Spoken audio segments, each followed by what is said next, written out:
Hello, everyone, and welcome to a impromptu afternoon Tuesday live stream. It is month end. I'm finished, thankfully, with all of my prep for the month end billing cycle that will occur tomorrow morning with my job, and I am celebrating, such as it is, with a Pepperjack. Or two, as the case may be. But I was inspired to, vent a little bit because of an article that was posted to the AP earlier today about the Supreme Court of the United States and its closing oral arguments regarding student loan forgiveness. And I'll get to that article momentarily, but I wanted to go over the key takeaways from today's events as chronicled by CNN Politics first, just for conversation's sake, I suppose. But before I get to that, who's joining me on the surprise impromptu stream that will no doubt cause Keeverdam to have conniption fits in that she missed it? Because I want to say something here. I've said it before, and I will say it again. Everyone who is a regular to this channel, to this stream, when you see Keeverdam in the chat, I would ask that you would politely thank her for her dedication and time and effort that she puts in to not only acting as the sort of den mother of the chat in general, but also as just a voluntary producer to my streams, both in keeping an eye on things, retweeting the streams when they are posted or the videos when they come up, and also helpfully providing the links to the fundraisers that I'm promoting at that time. She is a unsung hero, or I should say perhaps a undersung hero of the channel. So when you see her on here, be sure to say thank you. I'd appreciate it, and I know that she would too. But yeah, so without dwelling too much on that. So let's talk for a minute. Oh, wait. Oh, Pepperjack, you're hitting me so hard so far. Like I say, who's joining me for this stream today? Dr. Funkenstein's Ghost, Jaeger Pony, Gen T Maxi, One Ton Hammer, Mike Savage, Derek LaRue, and again, like right up there with so many others. Thank you, Derek LaRue, always for your ridiculous and persistent generosity and support of the channel. I as always, I don't know what to say other than thank you. I think I mentioned this before. I had a long sort of preamble conversation with Dave's Lemonade before the last entry of Living on Borrowed Crime, where we talked about people's generosity when it comes to YouTube and everything, and understanding the value of $1. And that actually is pertinent to the articles I'm about to read. The value of $1, the consideration of money in the world, and what that money represents towards someone's effort and someone's labor. And I don't take it lightly. I really don't. And so thank you, Derek LaRue, as always, for your support. I really do appreciate it. Who else is here? Spud Gun, Attack Alpaca, Robert Pincus, Joel McLaughlin, and Tall Person. And let's see, I think I've got everyone I see. If I missed you, if you're lurking, if you're in the future, I hope you're having a good day. So let's get on with the overall sort of overview of what's happened today with the Supreme Court of the United States and the President Joe Biden's student debt forgiveness plan, which isn't all that new of a plan. This is something that I ran into earlier this morning when I was listening to the radio. And yes, I know I'm a boomer. I still listen to the radio from time to time.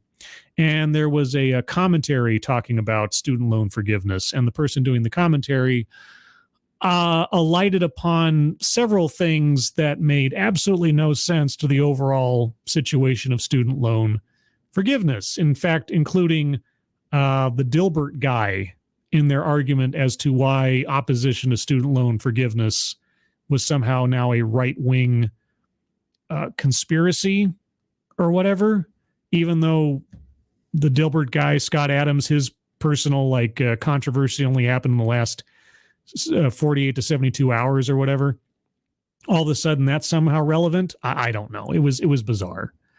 Student loan forgiveness. Now, admittedly, I haven't been paying attention to the idea my entire life or anything, but I remember it being brought up by Bernie Sanders and others during the 2016 election. And a lot of people have been talking about it as relates to the pandemic, as though the pandemic somehow makes it a good idea, except that it was being offered up as an incentive for votes long before the pandemic. So I'm not quite sure how that argument holds water at this point. But either way, here are CNN's key takeaways from the SCOTUS oral arguments in cases challenging Biden's student debt forgiveness plan. All right, so this is CNN's summary. The Supreme Court heard Pepperjack, you my only friend, heard oral arguments Tuesday in two challenges to President Joe Biden's student debt relief plan, with several conservative justices appearing skeptical of the government's authority to discharge millions of dollars in federally held loans. Yes, the major question here is, does the executive actually possess the individual power to forgive federally held loans? That's basically it. Can he just sort of executive order these things away? And there's quite a bit of doubt over that. If the conservatives do ultimately rule in favor of the policy's challengers, the hearing made clear they will have to grapple with the legal questions around why states and individual borrowers should be allowed to sue over the program, questions that emerged as a flashpoint during the arguments. Millions of qualifying student loan borrowers could see up to $20,000 of their debt canceled, depending on the outcome of the arguments. Now, last I heard, and maybe they'll explain it here or detail it here, the total amount of money that would be effectively canceled if this were to go through would be in the trillions of dollars. I don't know if that's still accurate or not. I guess we'll find out. How and when the justices rule will also determine when payments on federal student loans will resume after a pandemic-related pause was put in place nearly 3 years ago. Except, and maybe my memory is off on this. I'm happy to be corrected. Wasn't student loan forgiveness being put up as an incentive to vote for people like Bernie Sanders back in 2016, long before we had the pandemic? So the question of whether or not a president, whoever was elected president, could actually perform such an action was already in question way before you could have the excuse of the pandemic as somehow that now necessitates a forgiveness. A pause in payments, still seems a little hinky to me, but all things considered, I could kind of see that being justified, given how we, as a government, as a country, effectively cut our own throats in nuking our own economy during the pandemic with the lockdowns and everything. I could kind of see that. But completely canceling the debt doesn't make a whole lot of sense to me, but we'll get into that. In Biden v. Nebraska, a group of Republican-led states argued that the administration exceeded its authority by using the pandemic as a pretext to mask the true goal of fulfilling a campaign promise to erase student loan debt. Yes. The second case is Department of Education v. Brown, which was initially brought by two individuals who did not qualify for the program and argued the government failed to follow proper rulemaking process when putting it in place. Here are some takeaways from the oral arguments, and we'll get into that momentarily. But first, thank you, tall person. The self-entitlement has eroded my compassion. Make debtor's prison great again. Yes, let us all adopt the Dickensian model of how the world should work. I'll get into this more as we proceed. I think maybe my tone and my tenor over the course of this might already indicate what my thoughts are on this.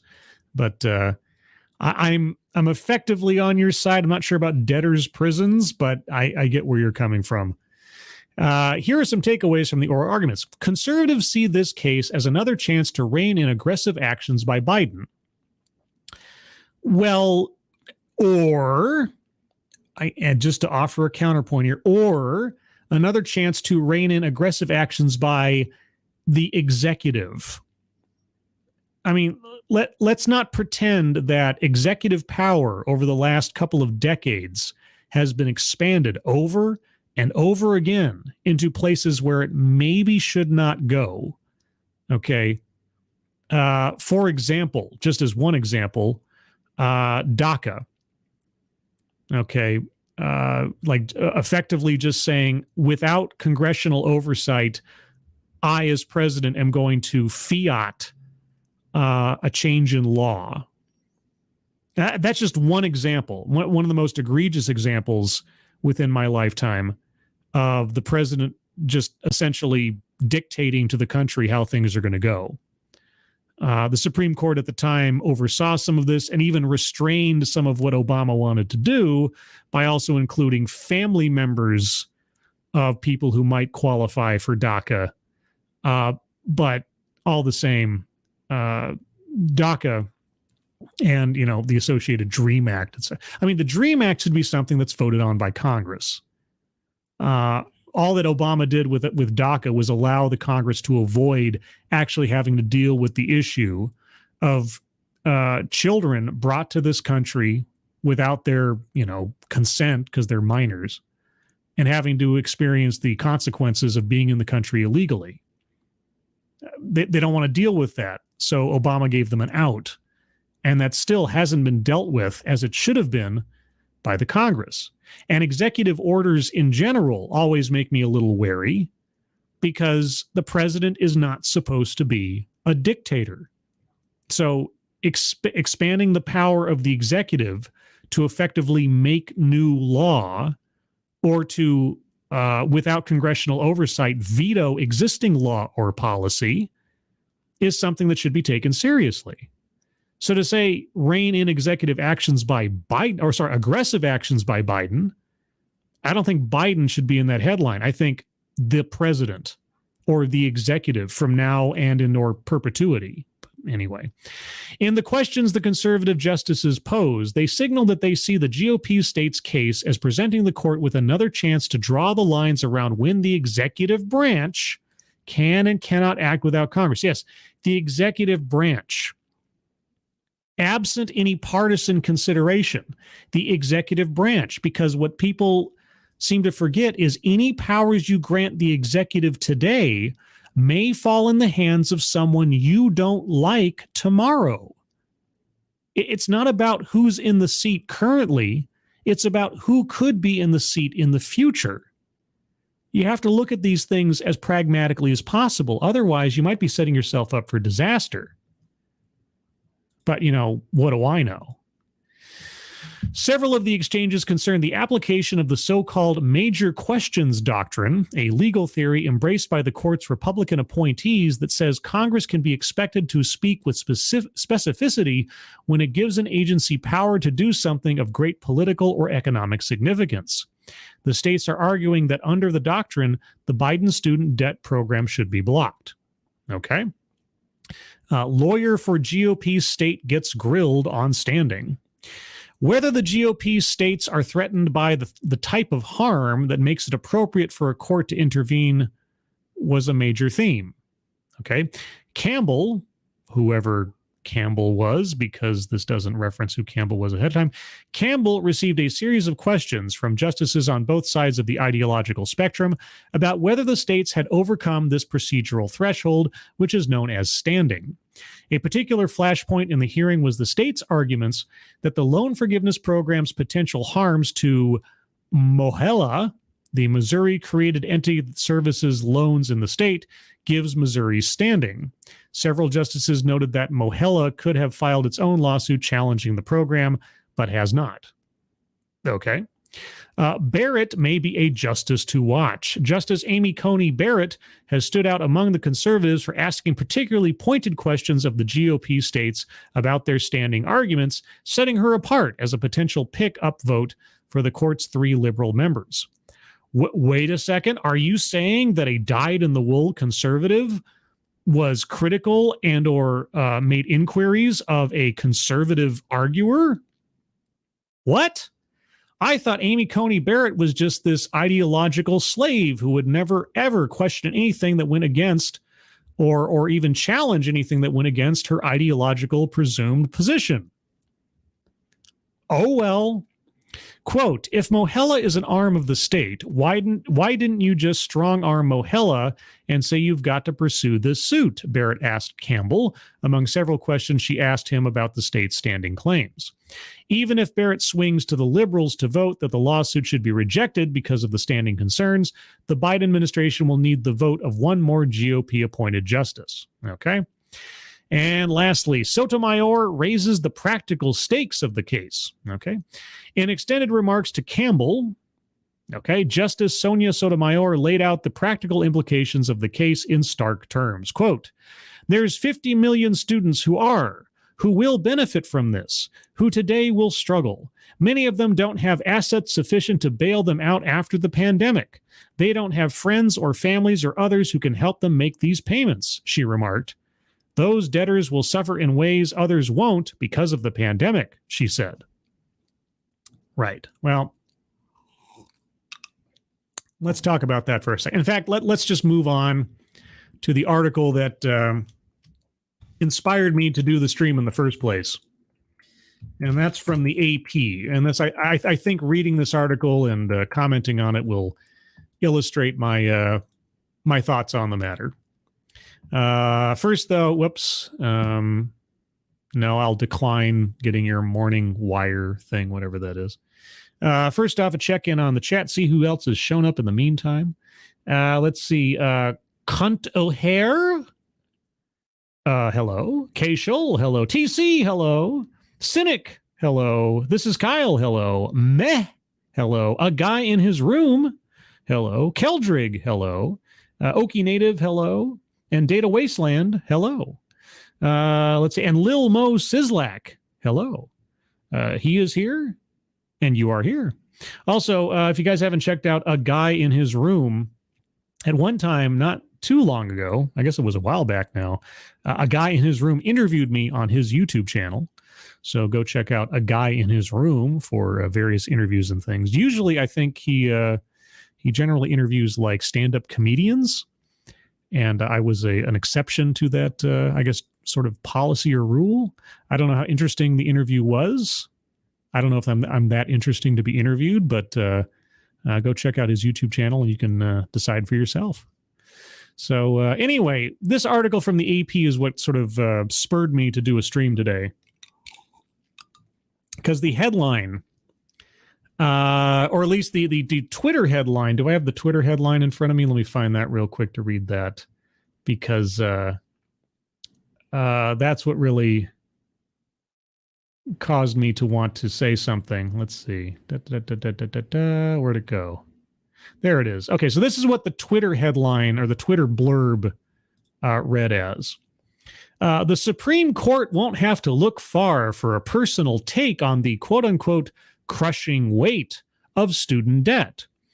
Justice Clarence Thomas was on the court when he paid off his law school debt and has written about the loan's role in his financial struggles.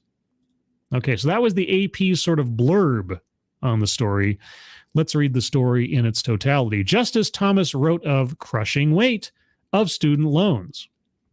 So the implication here is that Clarence Thomas might have some sort of secret or unspoken empathy towards those who have student loan debt, and that, I don't know, he may rule in favor of allowing the president to forgive student loans. Oh, well, let's read. The Supreme Court won't have to look far. Sorry, won't have far to look. This is the Pepperjack causing me a little bit of transposition in text. Won't have far to look if it wants a personal take on the quote-unquote crushing weight of student debt that underlies the Biden administration's college loan forgiveness plan. Actually, what I'd say is what underlies the Biden administration's college loan forgiveness plan is currying votes. That's basically it. It's currying votes. Justice Clarence Thomas was in his mid-40s and in his third year on the nation's highest court when he paid off the last of his debt from his time at Yale Law School. Thomas, the court's longest-serving justice and staunchest conservative, has been skeptical of other Biden administration initiatives. And when the Supreme Court hears arguments Tuesday, that's today, involving President Joe Biden's debt relief plan that would wipe away up to $20,000 in outstanding student loans, Thomas is not likely to be a vote in the administration's favor. Okay, so what's this story about then? Why would you bring up... Here's where you really need to remember. Don't just read the headline. Don't just read the blurb in the tweet. I have been guilty of this myself on several occasions where I have reacted to a headline, I've reacted to a blurb, I didn't end up reading all of the article, or I skimmed and I tweeted something that was ill-informed. I'm not innocent of this. And I encourage everybody, before you react to something, as much as possible, read into it first to know what you're talking about. Again, I can't claim sainthood on this myself. All right, so don't think that I'm putting myself up on a pedestal on this. But I try much more than I did earlier on in my social media life to read before I react. But, once in a while. But the justice's own experiences can be relevant in how they approach a case. And alone among them, Thomas has written about the role student loans played in his financial struggles. This is the key part of the article. I did skim through this earlier, just to make sure, again, that I knew what I was talking about, or at least had some idea of where the article was going before I talked about it. But this paragraph is key, as far as I'm concerned, as opposed to what the suggestion is in the blurb and the headline from the AP. A fellow law school student even suggested Thomas declare bankruptcy after graduating, quote, to get out from under the crushing weight of all of my student loans, unquote, the justice wrote in his best-selling 2007 memoir, My Grandfather's Son. He rejected the idea. Okay, let's think about that for a second. Let's think about the origin story of all of these student debt instances. You, and I'm using the sort of royal you, a grown adult over the age of 18, decided to sign a paper that said, I will accept this money from the government on promise that I will pay it back at whatever interest rate, etc. Now, just for full disclosure, I have been very fortunate in my life that I did not have to take on any student debt. Okay. Circumstances of my father's employment allowed for a education reimbursement, not a 100% reimbursement, but an education reimbursement that allowed my parents to send me initially to a community college at effectively a reduced price. Not a free ticket, but at a reduced price. And when it came time for me to go to a four-year university to finish off my degree, my parents were ready to, effectively take on that debt. And I was ready to take on that debt. But I had a family member swoop in at the 11th hour and say, basically, if you keep your grades up, I will take care of your tuition. Okay, this was not planned. This was not expected. And the onus was on me to make it worthwhile. And I did. I didn't take it lightly. I didn't look at it as something I was owed. The price to be paid was I had to do the work. I had to keep my grades up. I had to graduate on time and not take advantage any further than their generosity in my education. And I did so. And I got done with it as quickly as I could. And I didn't ask for anything more. I didn't expect anything more. I was very fortunate. It wasn't because of my family has never been rich. Okay. My parents are hardworking individuals. They're retired now, but they were hardworking individuals. We got to points in our lives where, unbeknownst to me and my sister, my family came very close to effectively being out on the street.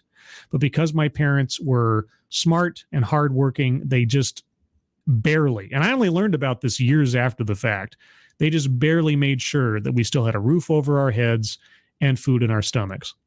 And I cannot praise my parents more. I don't know how to do so. I don't have the language or the vocabulary to do so, to praise my parents for the amount of effort they went to make sure our family was safe and healthy throughout that time and throughout all of it. I've been very fortunate, but I never took it for granted. Never. And so I came close to having to think about, student debt and everything else, or student loans. And I would have, but fortunately, but anyway, setting that aside, he rejected the idea. Okay, so Clarence Thomas willingly, and with the foreknowledge of what he was doing, signed a contract to say that he would take on a certain level of debt in order to provide for his education. Right? He was given money that he promised to pay back over time. And he did. And when his friend suggested to him a escape hatch or some way to mitigate his obligation, he said no. That says a lot to me about someone who takes their responsibilities and their obligations seriously. And with that little anecdote in this article, I'm not quite sure what the AP thinks they're getting across in saying that, oh, well, Clarence Thomas had student debt. Yeah, it was debt that he willingly undertook and a risk he was willing to take to further his education. Because let's not make any bones about it. If you sign over to accept a debt in the shape of a loan, you are also accepting the risk of what life might throw you in the meantime, but you're still promising to make good on that debt. So as far as I'm concerned, the pandemic is part of that risk, is part of that accepted risk. Now, if the government wants to put a pause on requiring people to pay off those things during an instance of national emergency or national consideration of financial hardship, which, by the way, who imposed that financial hardship in the first place? Who set everybody up to be in positions of financial hardship? The government. So honestly, the least they could do in requiring that people pay back the government for a calamity that the government themselves imposed upon the citizenry, I think a pause probably makes some sense. But total and absolute forgiveness? What does that do? What does that teach anybody? Have you heard of the concept of moral hazard? Right? If you continually bail somebody out of the consequences of their own actions, do they ever learn anything? Is there any promise they won't do the same thing again or expect the same outcome again in the future? Anyway, it's not clear that any of the other justices borrowed money to attend college or law school or have done so for their children's educations. Oh, their children's? If they had, would you be holding that against them too? Some justices grew up in relative wealth. Others reported they had scholarships to pay their way to some of the country's most expensive private institutions. Okay, so the Supreme Court is a reflection of multiple people's lived experiences, you say. Okay, but you don't have anyone else other than Clarence Thomas to specifically hold against them their personal financial or economic situations. Oh, okay. Well, of the 7 justices on the court who are parents, okay, 4 have signaled through their investments that they don't want their own children to be saddled with onerous college debt and have piled money into tax-free college savings accounts that might limit any need for loans. Oh, you mean so they're being good parents if they have the means and the ability to protect their children from onerous debts that they do so? Oh, how dare they? How dare they? Your boy Pat is in the chat. If you guys don't know about your boy Pat, look him up on YouTube. Your boy Pat is a veteran of my sort of YouTube social circle. Even if they cancel student debt, they just go out there and get a brand new debt expecting that to be erased. This is one of the things. And moving on, not do they not learn, but they'll expect the same treatment when they get into future debt. It's one of those things. If you give a mouse a cookie, he's going to want a glass of milk. Okay, this is one of those things that is a lesson that needs to be learned by people.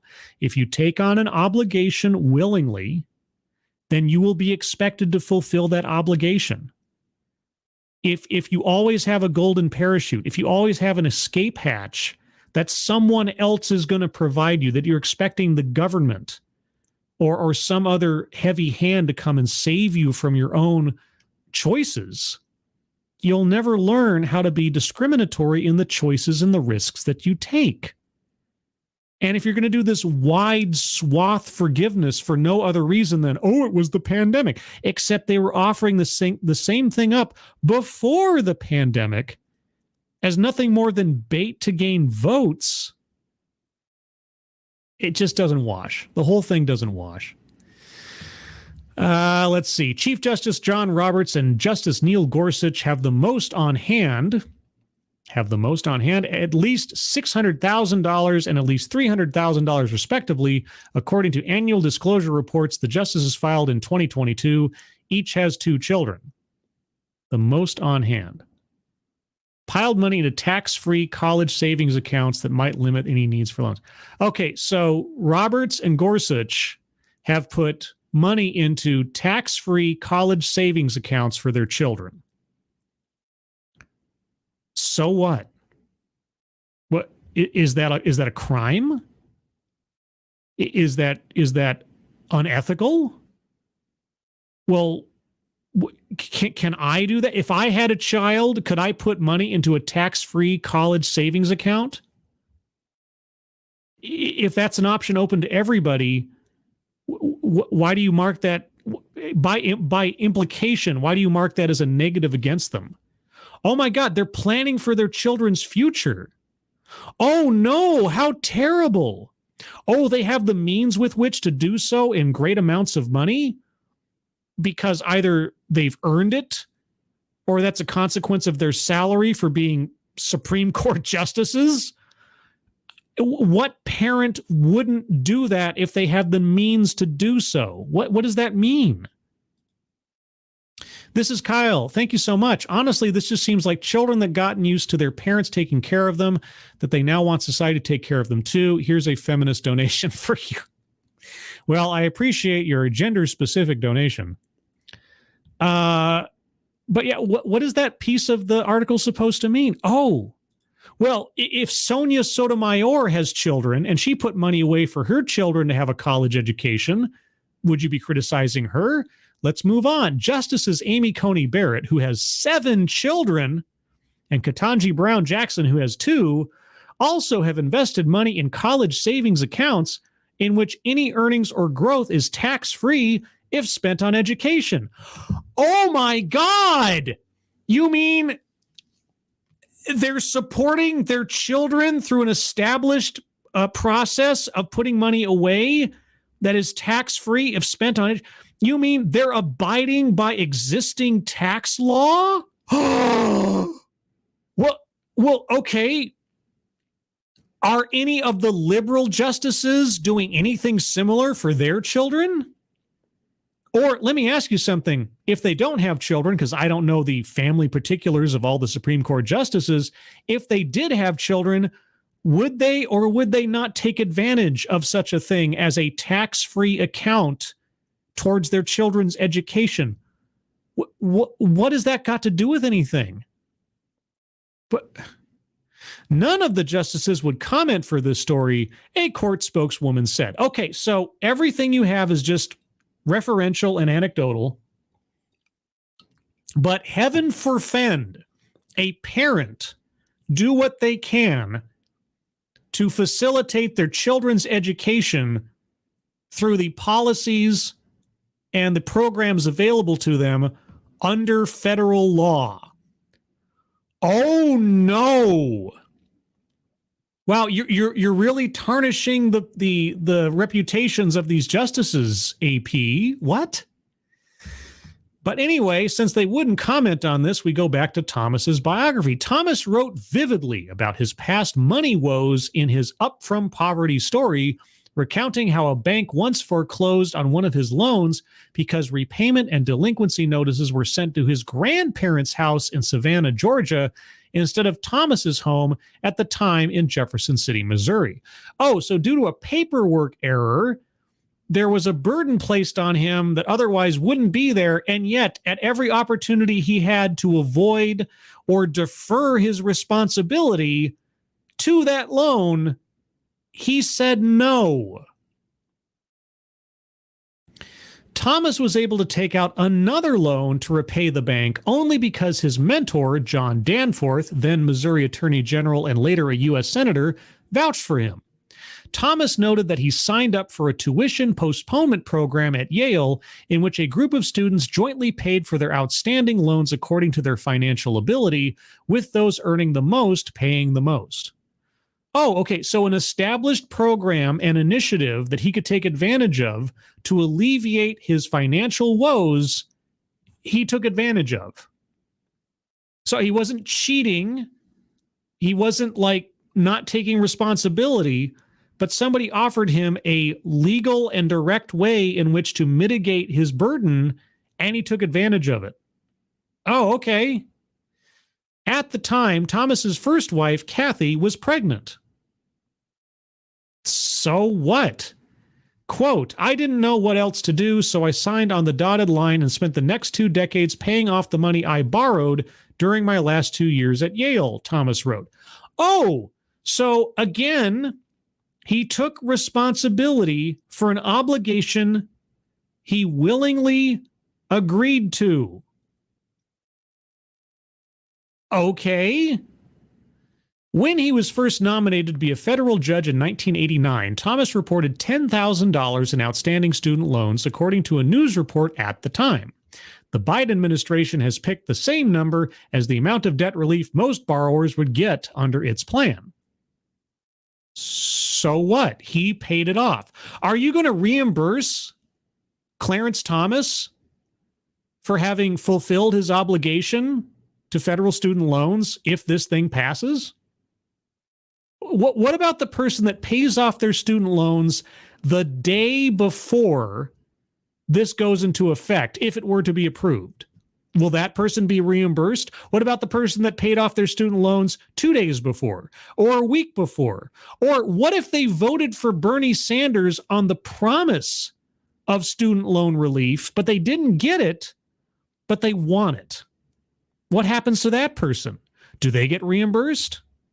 I remember there was a very pointed moment where someone came up to Elizabeth Warren after one of the debates, I believe in 2016, and asked her point blank if someone who had paid off their student loans before such a thing was enacted will get reimbursed.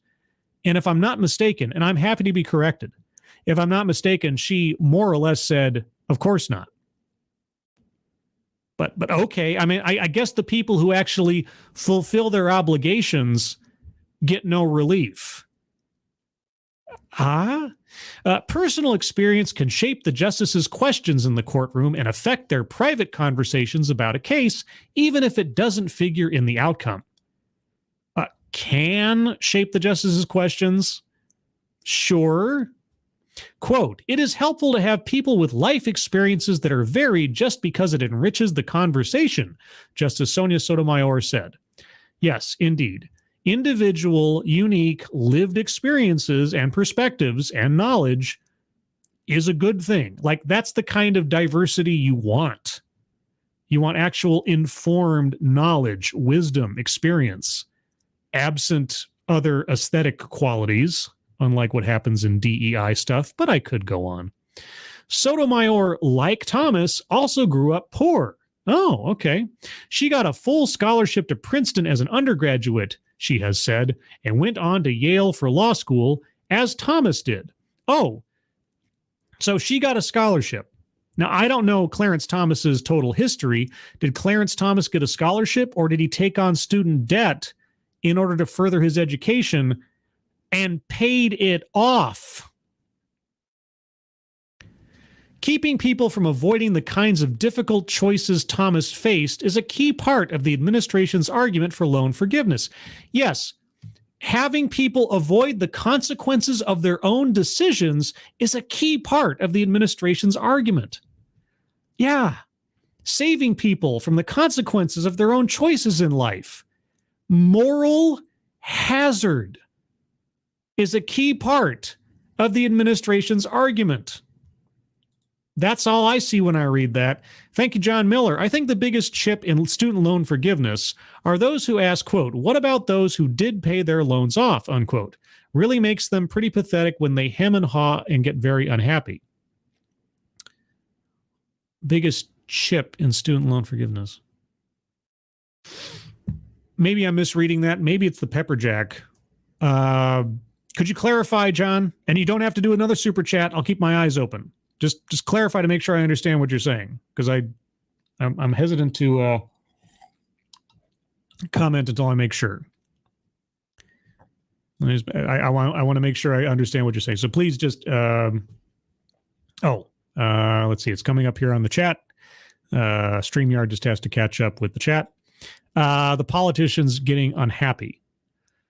Well, yeah, I mean, the politicians having to be asked, like, you want to provide this forgiveness to everybody and their brother, but you also want to have a cutoff date, right? You can't go back in time, right? You're not going to forgive trillions and trillions in dollars of federal debt, right?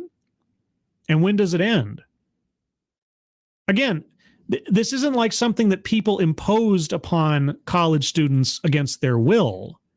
They didn't have a gun held to their heads. They said, I can't afford college. Now, if you want to discuss the cost of tuition at quality colleges and whether or not the cost of tuition is fair or the results of your education there equate to the money you paid and so on, I'm happy to have that conversation.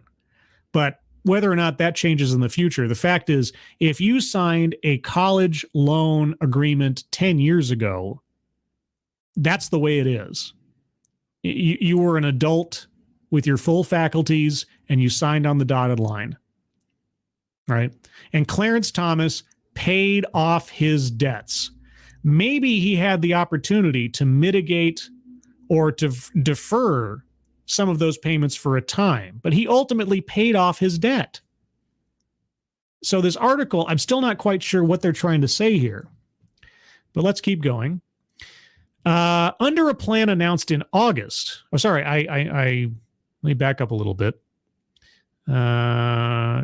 Keeping people from avoiding the kinds of difficult choices or avoiding their consequences Thomas faced is a key part of the administration's argument for loan forgiveness. The administration says that without additional help, many borrowers will fall behind on their payments once a hold in place since the start of the coronavirus pandemic 3 years ago is lifted no later than this summer. Do not buy what you cannot afford. Do not take on financial obligations that you don't think you can cover. And if life hits you broadside, I don't know what to tell you. Them's the breaks. What's the difference between this or any other agreement to pay something off and then the economy takes a tank? Right? And whose fault is it? I mean, like I said, the federal government putting a pause or allowing some kind of waiver or delay in someone having to pay up for student loans, federal student loans that are now put into jeopardy because the federal government nuked everybody's economy and jobs and careers over the last 3 years. Again, that's the least they can do. But ultimately, you agreed to pay that money back. So, yes, the federal government allowing people a little bit of leeway and insulation, given the circumstances of their own actions, sure, I think that's relatively fair. But at the end of the day, you still signed on the dotted line. So, Under a plan announced in August, but so far blocked by federal courts, $10,000 in federal student loans would be canceled for people making less than $125,000 or for households with less than $250,000 in income. Recipients of Pell Grants, who tend to have fewer financial resources, would get an additional $10,000 in debt forgiven. That's if the plan is accepted, but that's beside the point. The question is, does the executive branch have the power to just line item veto trillions in dollars of federal debt? As far as I can tell, the answer is probably no. So that's all irrelevant. The White House says 26 million people already have applied and 16 million have been approved for relief. For relief from a program that we're not even sure yet is constitutional. Imagine holding out that kind of escape hatch, dangling that kind of carrot in front of millions of people without knowing for sure that you have the legal standing to actually make that promise. The program is estimated to cost $400 billion over the next 3 decades. Oh, well, hell, I mean, we're already throwing money into a wood chipper over in Ukraine, right? And we already, slit our own throats over the last 3 years in our own economy with lockdowns. What's another $400 billion? Chump change. If this gets denied by the Supreme Court, the spin will be the conservative Supreme Court just disallowed people from having economic freedom or something like that. Rather than the story being what it should be, the executive branch tried to overreach its power and got reined in by the judiciary. That's what it should be, but we'll see. The legal fight could turn on any several elements, including whether the Republican-led states and individuals suing over the plan have legal standing to go to court and whether Biden has the authority under federal law for so extensive a loan forgiveness program. Don't even bring up Republican-led states. This is the key point. Whether the executive, it doesn't matter the name of the individual, whether the executive has the authority under federal law for so extensive a loan forgiveness program. That's the only question. Does the executive possess this power under the Constitution? It's either a yes or a no. If it's a no, then it doesn't matter the name in the chair. It's irrelevant. But now you're putting it as though it's a party line kind of thing. No, if Trump were in the chair and trying to do the same thing, the question would still be at hand. Does the executive possess the power to make this fiat decision on federal loans? They keep trying to make it a partisan thing. It is a constitutional question. Nebraska and other states challenging the program argue that far from falling behind, 20 million borrowers would get a windfall because their entire student debt would be erased, Nebraska Attorney General Michael Hilgers wrote in the state's main Supreme Court brief. Which of those arguments resonate with the court may become clear on Tuesday. When she was dean of Harvard Law School, Justice Elena Kagan showed her own concern about the high cost of law school, especially for students who were considering lower-paying jobs. Do not buy what you cannot afford. Do not agree to take on debt that you don't think you can pay back. Kagan established a program that would allow students to attend their final year tuition free if they agreed to a 5-year commitment to work in the public sector. Okay, so you're exchanging your labor for pay, you say. Oh, okay, so you're signing a contract that requires you to exchange your labor for pay. Well, Elena Kagan, what if they decided to blow off their obligation to work in the public sector? What would you say to those people? What if those people decided to renege on their agreed contract, Elena Kagan? What if they said, to hell with it, I'll take the free money and run? What would you do to those people? Would you penalize those people for violating their contractual obligations, Elena Kagan? It's just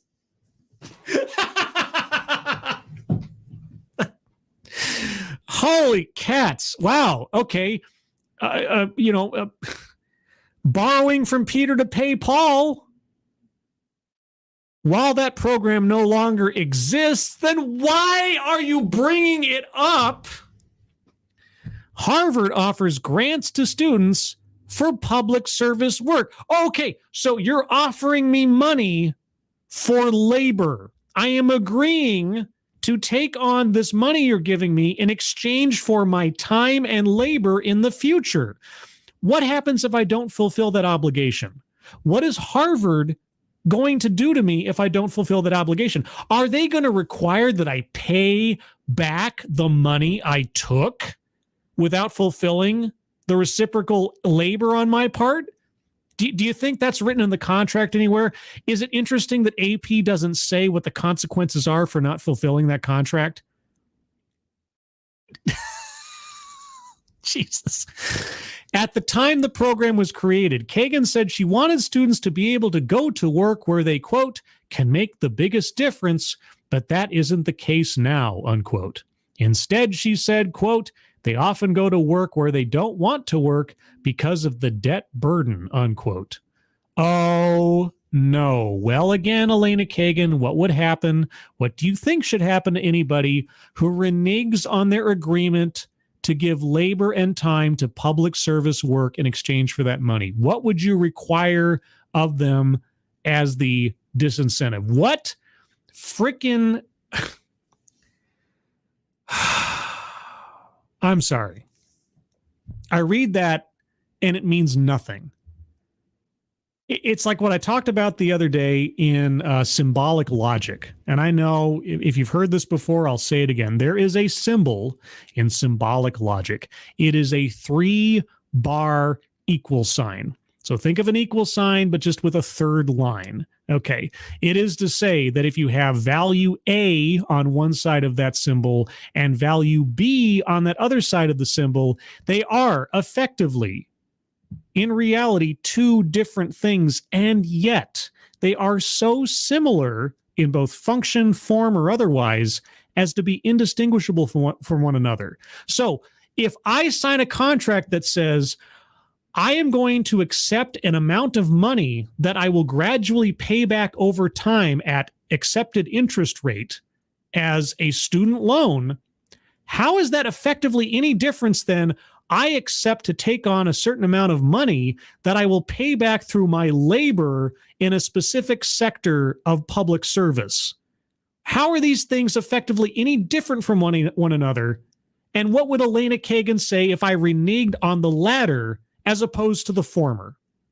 What consequence should befall me? Should I have to pay that money back? Yes. But AP apparently wants to make you think that Clarence Thomas is some example of someone who's going to empathize with the debt holder. Oh, you mean the guy who paid off his loans? The guy who pointedly avoided a bankruptcy filing to try to dodge entirely his loans?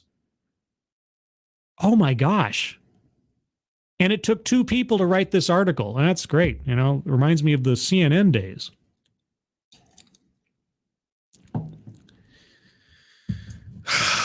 Anyway, there's my Pepperjack fueled rant on the subject. Again, do not buy what you cannot afford, and do not agree to take on financial obligations that you don't have at least some idea that you're going to be able to pay off. And if life throws you a curveball and it puts a hiccup in your path or in your plan, you have to understand that's life. You still signed the contract. You still made the agreement. It's still an obligation you have to pay. I don't know what to tell you. Sometimes you get lucky. Sometimes you don't. Sometimes you're a Clarence Thomas who has student debt and yet still becomes a Supreme Court justice, or you're a Sonia Sotomayor who gets a scholarship and still becomes a Supreme Court justice. Both started from poverty. Both had completely different life experiences. Both led to the exact same point under different circumstances. I don't know what to tell you. So anyway, in my personal opinion, setting aside the student loan forgiveness by itself for a second, I am not comfortable with expanding executive power any more than it already is. The demonstrations of executive power and executive orders over the last 20 years alone, between the George W. Bush administration, the Obama administration, and now the Trump administration, and now into the Biden administration. Boy, I'm an old guy.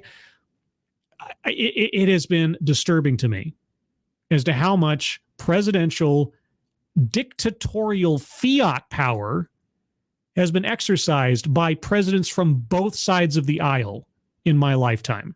And I'm not comfortable with it.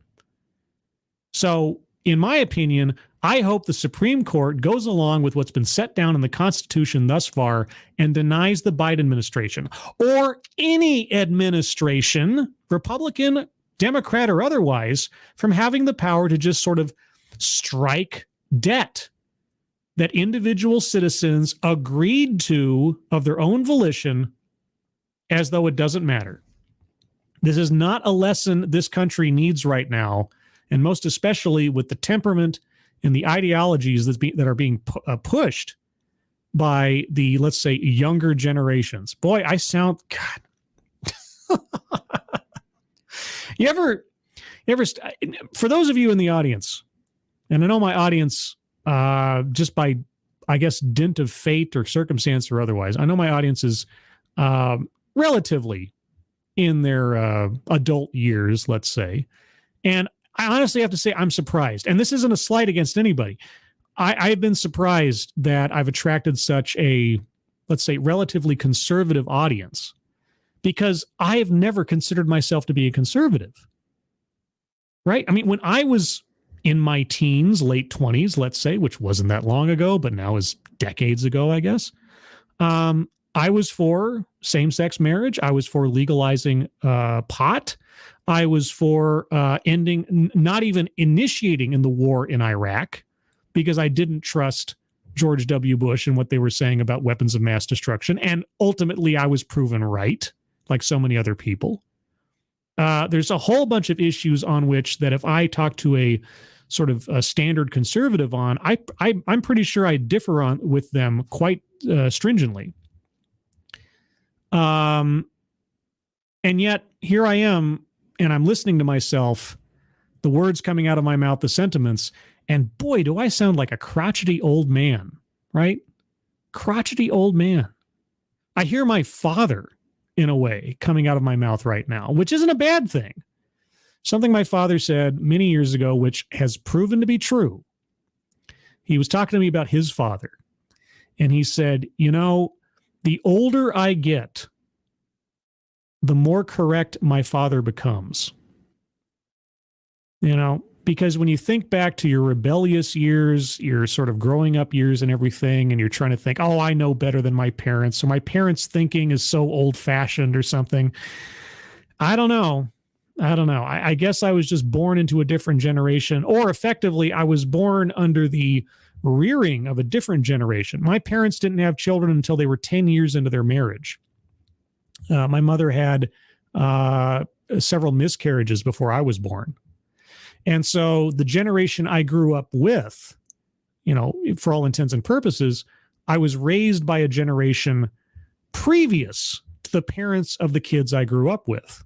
And so the values and the sentiments I was raised with effectively are a generation behind most of the people in my peerage.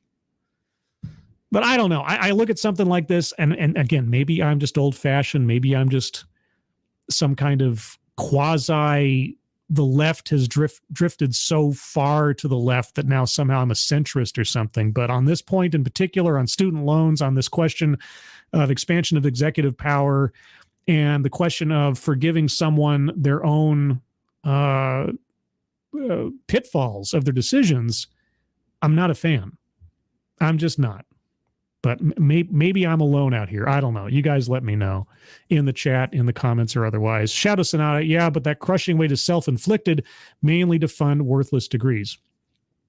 Maybe, maybe, I mean, if you're going after a communications degree these days or a gender studies degree and you take on $20,000-$30,000 worth of debt to get that, yeah, it's going to be an uphill battle to pay that off with whatever career you might get out of that degree.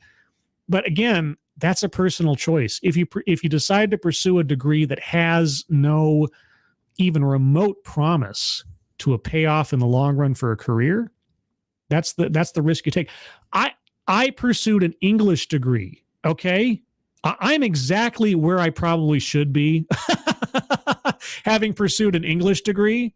You know, I've made the most of it. I've ended up in jobs and in positions that are beyond whatever an English degree might suggest. You know, but that's just the way the cookie crumbled. That's just what happened. But I'm probably where I should be with an English degree if I didn't have any other ambition or any other creativity in my life. So, you know, I made the choice I made because I didn't know what else to do. And you know what? I paid the price for my decisions. I'm not in a bad place. I don't regret it in particular because literally at the time, I didn't have any other passion or focus for what I was interested in. So I went with what was reflexive. I was always good with using language. I was always good at communication, wasn't so good at math. So an engineering or science degree probably wasn't in my ballpark. It could have been. I mean, I've learned since then that if I effectively have a proverbial employment gun held to my head that I have to learn how to do proration of dues or something, I will learn the math, but I don't like it. So I went with what was the path of least resistance for my abilities. And I got what I got, and it's gotten me to where I am. And, you know, I'm not rich. The likelihood I'll ever be rich is pretty slim. But I've made the life I've made for myself. I don't apologize for it. I'm fine. You know, fingers crossed, knock on Formica, the roof doesn't fall in tomorrow, whether it's the neighbors upstairs or otherwise. But, you know, short of some catastrophe hitting me, which is entirely possible, I'm okay. But, you know, if something does come my way that hits me sideways, I know at least from my own experience that when I hit a difficulty, I find a way through. I have at least enough experience and self-confidence to know that if it came down to brass tacks, I would make whatever decisions I needed to make to get myself through. And if in the course of that, I set myself up for a debt or an obligation that I had to pay off in the future, then I would pay it because that is my responsibility. It is a point of pride in my life, and it is something that I look for in other people, that when they have a hardship that is brought on either by circumstance they have no control over or circumstance that they craft for themselves, if they find a way through of their own volition, of their own 2 feet, even if that requires them to ask for help from others, because we're not all islands. That is still something due respect. DUE. That is something that is due respect. And so Clarence Thomas, Sonia Sotomayor, whoever, you did what you did and you got to the Supreme Court. Congratulations. It's something that very few people do. So are all your hardships something that should be forgiven you in the process? What? I don't know. Anyway, before I babble on too further into that, a couple more hellos, and then I will wrap things up. Miranda Stone. By the way, guys, Miranda Stone has effectively volunteered to be a moderator on my Discord. Did you know that I have a Discord? I started a Discord just as a lark, as an experiment, as a piece of fun, more or less. And in the process of that, Miranda Stone, by the way, is one of the moderators on Dave's Lemonade and his Discord. So if you don't know about Dave's Lemonade, well, first off, check out his channel.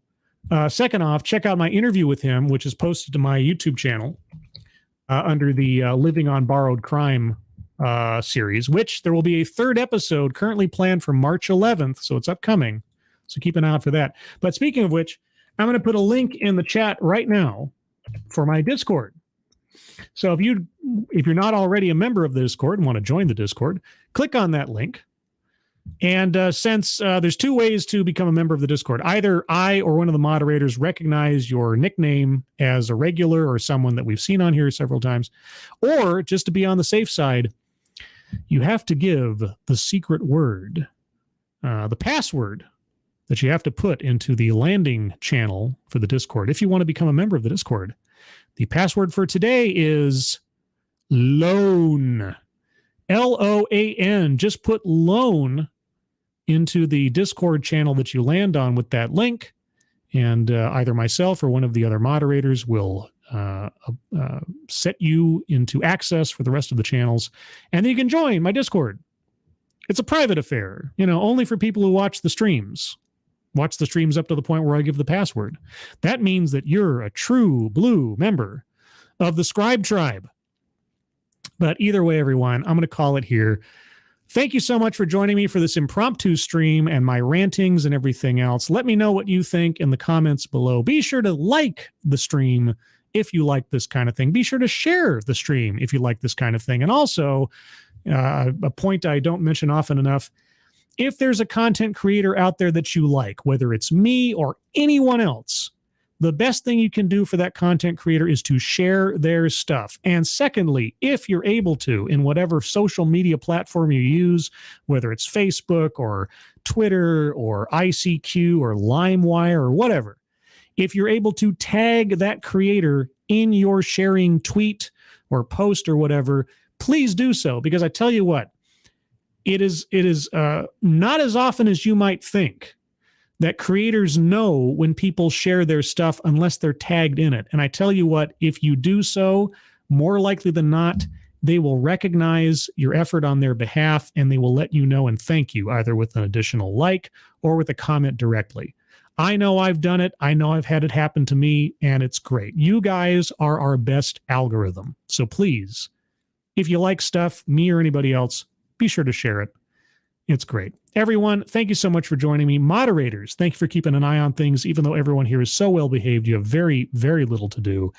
Everybody who donated, thank you. Thank you so much for your generosity. I really, honestly, I don't have the words to express how much I appreciate it. I hope you guys all have a good rest. Good rest? It's the Pepperjack talking. Speaking of which. I hope you all have a good rest of your Tuesday. I hope you have a good rest of your week as it proceeds. I hope you are all safe and well. If you are not well, please get well soon, and I'll see you on the next one. Take care. Bye-bye.